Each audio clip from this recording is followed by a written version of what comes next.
तर आज मी आलो होतो या ठिकाणी काल मी इर्शाळवाडीला जाऊन आलो होतो आणि त्या ठिकाणी जवळजवळ 27 लोकांचा तर मृत्यू झालेलाच आहे.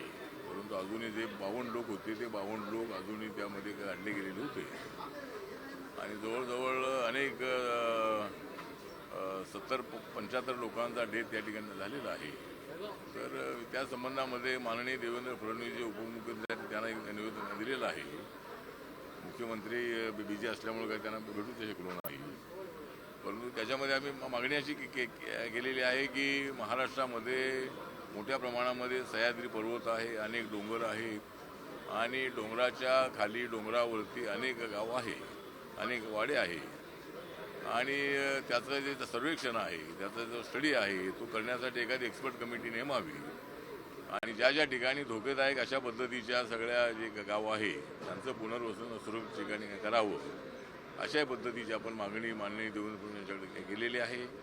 त्याचबरोबर या लोकांचं जे पुनर्वसन आहे ते खाली सुरक्षित ठिकाणी करावं. त्यांना 2-3 एकर प्रत्येकाला जमीन द्यावी, गाई म्हशी जे आहे ते त्यांना घेऊन द्याव्यात आणि त्यांचं पुनर्वसन योग्य पद्धतीनं करावं अशा पद्धतीची मागणी आपण केलेली आहे. त्याचबरोबर देवेंद्र फडणवीस यांच्याकडेही आपण मागणी केलेली आहे की मंत्रिमंडळाचा लवकरात लवकर विस्तार होणं अत्यंत आवश्यक आहे. रिपब्लिकन पक्ष महाराष्ट्रावर काम करतो आहे. गेल्या जवळजवळ 10-11 वर्षापासून आम्ही BJP शिवसेनेसोबत आम्ही राहिलेलो आहोत आणि रिपब्लिकन पक्षाला मंत्रिपद जे आहे ते देण्याच्या संबंधात आश्वासन आपण दिलं होतं. तर त्यांनी सुरुवातीला आपल्याला सांगितलं होतं की मंत्रिमंडळ सुरुवातीचं छोटं मंत्रिमंडळ राहणार आहे, त्यामुळे विस्ताराच्या वेळेला नक्की आपण विचार करू. तर ज्यावेळेला होईल त्यावेळेला नक्की आपला विचार करू असं त्यांनी आश्वासन दिलेलं आहे. आणि रिपब्लिकन पक्षाला सत्तेमध्ये जो वाटा आहे, महामंडळ जी आहे त्यामध्ये सुद्धा वाटा मिळेल अशा पद्धतीचा विश्वास त्याने आपल्याला दिलेला आहे. त्याचबरोबर महाराष्ट्रामध्ये दलितांवरती ठिकठिकाणी अत्याचार होत आहे, तर ते अत्याचार थांबवण्यासाठी राज्य सरकारने प्रयत्न करणं अत्यंत आवश्यक आहे. परवा बेडकच्या एका इश्यूच्या संबंधामध्ये माननीय देवेंद्र फडणवीस यांनी चांगली भूमिका घेतली आणि बाबासाहेब आंबेडकरांच्या नावाची कमान आहे ती मिरज तालुक्यामध्ये सांगली जिल्ह्यामध्ये गावच्या सरपंचांनी तोडली होती.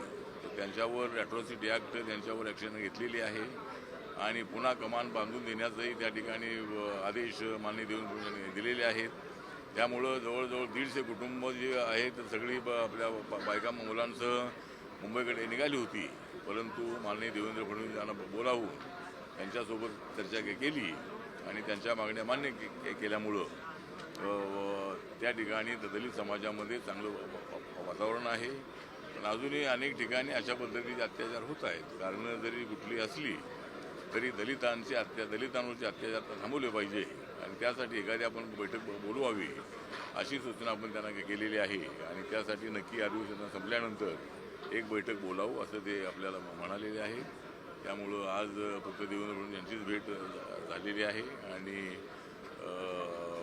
माननीय मुख्यमंत्री एकनाथ शिंदेजी आणि अजितदादा हे हाऊसमध्ये असल्यामुळं त्यांची भेट होऊ शकली नाही. पण नंतर मी त्यांना भेटणार आहे आणि जे आमच्या मागण्या आहेत त्या मागण्या आम्ही त्यांच्याकडे मांडणार आहोत. सर, आज आप यहाँ आए थे मुलाकात करने के लिए, क्या उद्देश्य था, किस उद्देश्य से? अब तो मतलब आज मैं यहाँ आया था, मैं इर्शालवाड़ी को कल भेंट देकर आया था.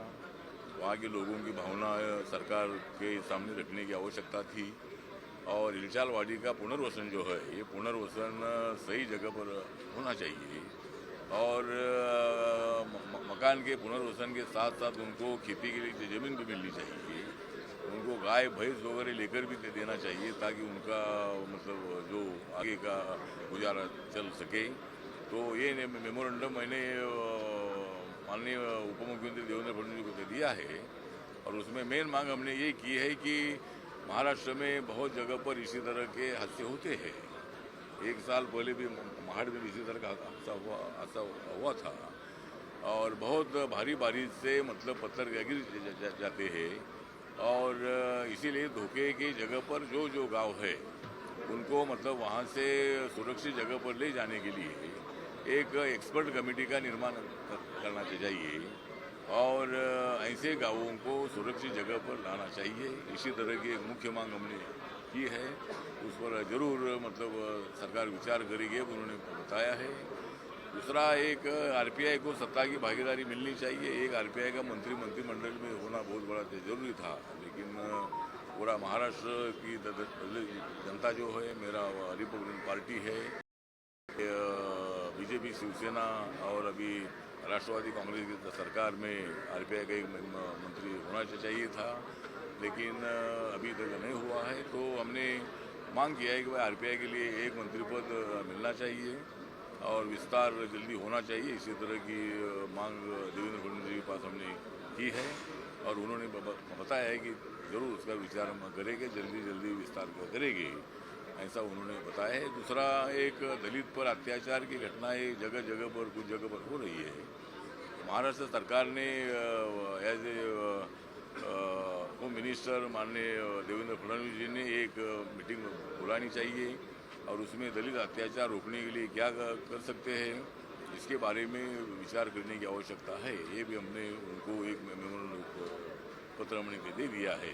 तो ये इसी तरह आज मैं यहाँ सरकार मतलब रिपब्लिकन पार्टी ऑफ इंडिया की तरफ से सामाजिक न्याय और अधिकारिता राज्य मंत्री के नाते भी मैं यहाँ आज विधिमंडल में मैं आया था और देवेंद्र फडणवीस जी से हमारी मुलाकात हुई है। कोई आश्वासन आपको दिया है कि एक मंत्री पद होगा नहीं होगा किसी तो मंत्री पद के लिए तो आश्वासन पहले भी उन्होंने दिया था, अभी भी आश्वासन दिया है कि जब विस्तार होगा तो जरूर आरपीआई का विचार किया जाएगा। एक सवाल और है आपसे, जिस प्रकार से पार्लियामेंट सेशन शुरू है, लोकसभा चालू है, राज्यसभा चालू है, इसी बीच विपक्ष जो है मणिपुर के में जो घटनाएं हो रही है उसको लेकर के काफ़ी अग्रेसिव है।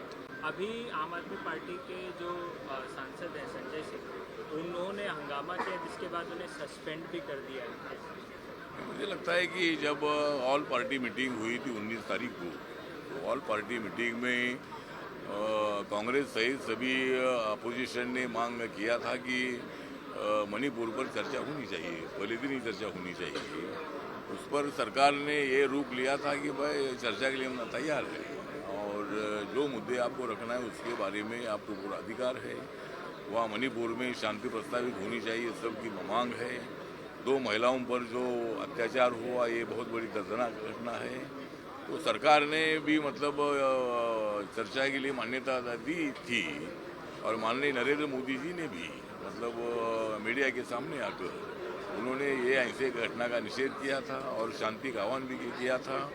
उसके बावजूद भी बार बार अपोजिशन हंगामा कर रहा है और जानबूझकर प्रधानमंत्री कुछ बोले नहीं। प्रधानमंत्री जी ने आना चाहिए, जब आप चर्चा तो शुरू करो, उसका रिप्लाई देने के लिए होम मिनिस्टर तो रहेगी ही, लेकिन अगर आपका बहुत आग्रह होगा तो सरकार विचार करेगी, लेकिन चर्चा तो शुरू होनी चाहिए। आपने चर्चा की मांग किया और अभी चर्चा आप नहीं होने दे रहे, खाली बहाना बनाकर आप हाउस को अर्जन कर रहे हैं, हंगामा कर रहे हैं।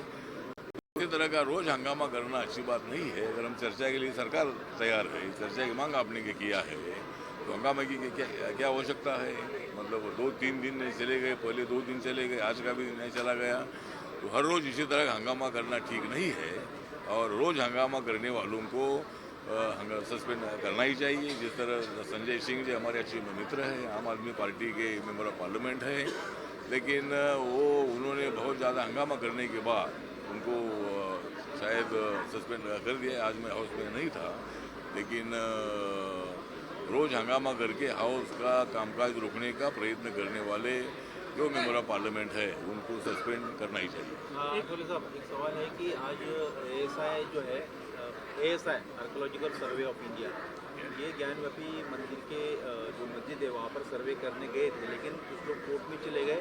बुधवार तक कोर्ट ने रोक लगाई है और निचली अदालत में जाने के लिए कहा है। ज्ञानव्यापी का जो मामला चल रहा है उसको लेकर अभी जो मामला का कोर्ट में है, जो कोर्ट आदेश देगा वो दोनों ने मान्य करना चाहिए। मतलब ज्ञानव्यापी के बारे में बहुत सारे एविडेंस सामने आ रहे हैं और उसके बारे में कोर्ट जो निर्णय देगा वो निर्णय दोनों पक्ष ने मान्य करना चाहिए। तो उसी तरह हमारी सूचना है।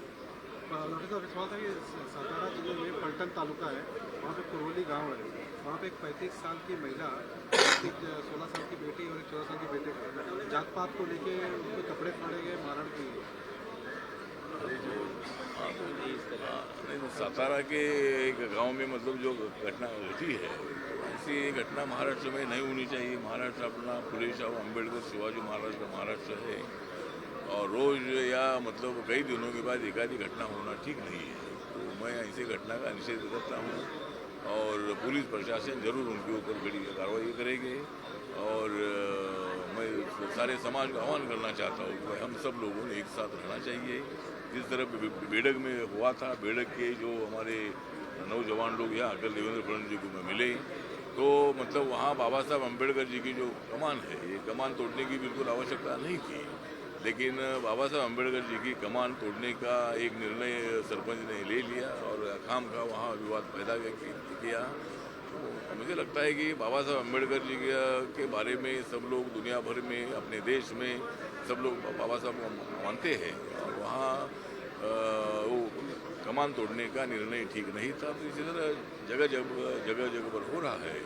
तो मैं सभी समाज को आह्वान करना चाहता हूँ कि हम सब लोगों ने एक रहना चाहिए। महाराष्ट्र की परंपरा पुरोगामी परंपरा है और इस महाराष्ट्र की परंपरा को ठेस पहुँचाना अच्छी बात नहीं है। सभी लोगों ने एक साथ रहना चाहिए और बाबा साहब अम्बेडकर जी का मिशन था देश में समानता पैदा करना और सब लोगों ने एक साथ आकर अपने विकास के लिए काम करना, ये बाबा साहब अम्बेडकर जी का मिशन था। नरेंद्र मोदी जी की भी ये भूमिका है कि भाई सब ने एक साथ आना चाहिए और हम समाज को मजबूत करने के लिए, देश को मजबूत करने के लिए हमने काम करना चाहिए। ये भी हमारे नरेंद्र मोदी जी की सोच है। इसी तरह समाज को मैं आह्वान करना चाहता हूँ कि हमने शांति रखकर हमने एक दूसरे को सहारा देकर आगे बढ़ना चाहिए। इस घटना के बाद पलटन पुलिस थाने गया था परिवार, ये पुलिस थाना मामला दर्ज नहीं कर रहा था, टाल मटोल कर रहा था।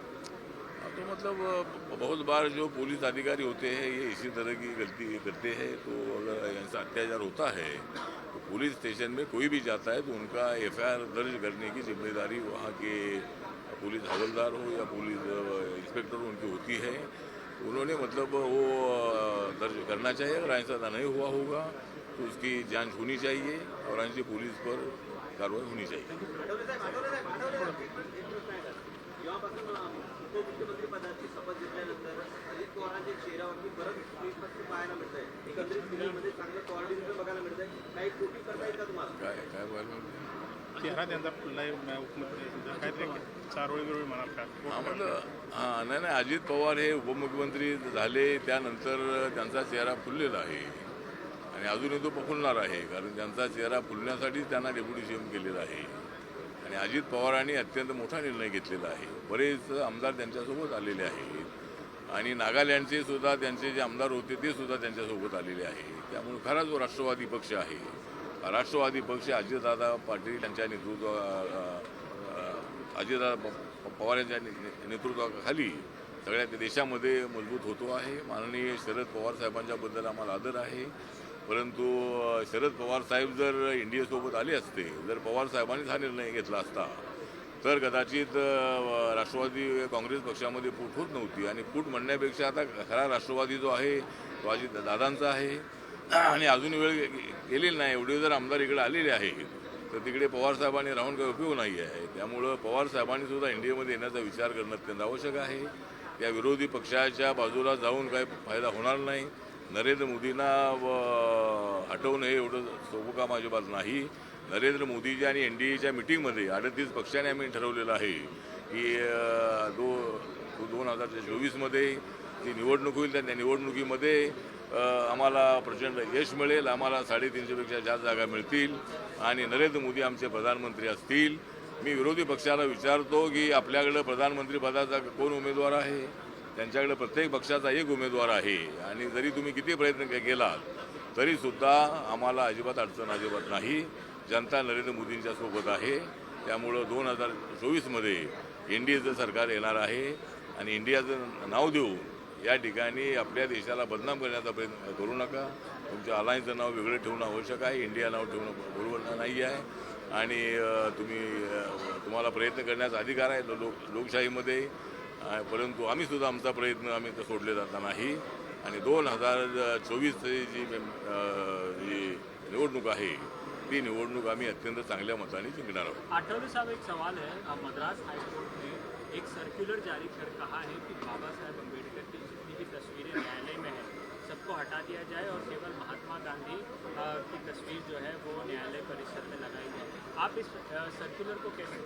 मुझे लगता है कि मद्रास हाईकोर्ट ने अगर इसी तरह का कोई सर्कुलर निकाला होगा तो इस सर्कुलर का हम विरोध करते हैं, हम कोर्ट का आदर करते हैं। लेकिन बाबा साहब अम्बेडकर जी लॉ मिनिस्टर थे, बाबा साहब अम्बेडकर जी बैरिस्टर थे, बाबा साहब अम्बेडकर जी कानून के जानकार थे और बाबा साहब अम्बेडकर जी इस देश के संविधान के आर्किटेक्ट थे। क्योंकि जब 26 नवंबर 1949 को बाबा साहब अम्बेडकर जी ने संविधान का draft as a drafting committee के चेयरमैन के नाते डॉक्टर राजेंद्र प्रसाद जी और पंडित जवाहरलाल नेहरू जी को सौंप दिया था, तब उनके मुंह से उद्गार निकले थे कि डॉक्टर अम्बेडकर आप ही संविधान के सही आर्किटेक्ट है, शिल्पकार है। इसीलिए अगर बाबा साहब अम्बेडकर जी के अगर जो प्रतिमा है, ये प्रतिमा हर जगह जगह पर लगाने के संबंध में आदेश थे और लोग लगाते भी थे। लेकिन मद्रास हाईकोर्ट ने जो भी निर्णय दिया है उससे हम सहमत नहीं है। हम इसके बारे में सुप्रीम कोर्ट में जाएंगे और बाबा साहब का इसी तरह का अपमान नहीं बिल्कुल होना चाहिए, बाबा साहब का सम्मान होना चाहिए। एक सवाल, अंतिम सवाल लेता हूँ आपसे। आज जिस प्रकार से एनडीए के खिलाफ इंडिया नाम का अपोजिशन जो है वो सामने आया है, आज एनसीपी में 2 गुट सामने आए हैं। शरद पवार इंडिया में है, वहीं अजीत पवार एनडीए में है। ऐसी स्थिति में आप कैसे देखते हैं, समीकरण कैसा होगा, एनडीए के लिए कितनी कठिनाई होगी? मुझे लगता है कि जो इंडिया नाम जो लिया है, इंडिया नाम ये ठीक नाम नहीं है। मतलब इंडिया के बारे में हमको आदर है, इंडिया हमारा देश है, लेकिन इसका जो शॉर्ट फॉर्म है, शॉर्ट फॉर्म इंडिया करके ये टोल मटोल करके उन्होंने इंडिया ये नाम ले लिया है। लेकिन किसी अलायंस का इंडिया नाम नहीं हो सकता है, इसीलिए इंडिया नाम उन्होंने बदलना चाहिए। और इंडिया कितनी भी कुछ मतलब अपोजिशन वाली कितनी भी कोशिश करे, लेकिन हम सब लोग सबके लिए काम कर रहे हैं। नरेंद्र मोदी जी ने 9 सालों में बहुत सारा काम किया है और इसीलिए जनता हमारे साथ है। आप लोगों ने देखा है कि 2019 के चुनाव में भी राफेल के मुद्दे पर राहुल गांधी ने मोदी जी को घेरने का काम किया था, लेकिन जनता ने नरेंद्र मोदी जी को 303 सीटें बीजेपी को देकर दोबारा प्रधानमंत्री पद पर बिठाया था। इसीलिए ये अपोजिशन वाले का नारा है कि मोदी जी को हटाना है और मोदी जी का नारा है गरीबी को मिटाना है, हर आदमी को न्याय देना है, देश का विकास करना है। ये हमारा एजेंडा है और इसीलिए अपोजिशन के एजेंडे से जनता सहमत नहीं है। जनता मोदी जी के साथ है और हमारी आरपीआई मोदी जी के साथ है। शरद पवार आएंगे क्या एनडीए में? अभी शरद पवार जी ने आना चाहिए, लेकिन अभी शरद पवार जी वहाँ रहकर क्या करेंगे? अभी पूरे एमएलए इधर आ गए हैं और सभी पार्टी इधर आ रही है। पवार साहब ने अकेले ने रहना ठीक नहीं है, लेकिन अभी क्या करना है वो निर्णय वो लेंगे। लेकिन पवार साहब एक जानकार नेता है, कब निर्णय क्या लेना चाहिए उसके लिए वो मशहूर है और देश के विकास के लिए उन्होंने मतलब इंडिया के साथ आना चाहिए था। हम भी इंडिया के साथ है, हम बीजेपी के साथ है, इसका मतलब इंडिया के साथ है। हमारा कॉमन मिनिमम प्रोग्राम पर हम एक साथ आए हैं, अलग अलग हमारी विचारधारा है, लेकिन इसीलिए माननीय पवार साहब ने इंडिया में आने का विचार करना चाहिए। सर्व पत्रकारांचे देश विदेशातील प्रत्येक घडामोडींचे लाईव्ह अपडेट मिळवण्यासाठी आता साम टीव्हीच्या सर्व सोशल मीडिया प्लॅटफॉर्मला लाईक, फॉलो आणि सबस्क्राईब करा। तसंच सर्व नोटिफिकेशनसाठी बेल आयकॉन प्रेस करायला विसरू नका।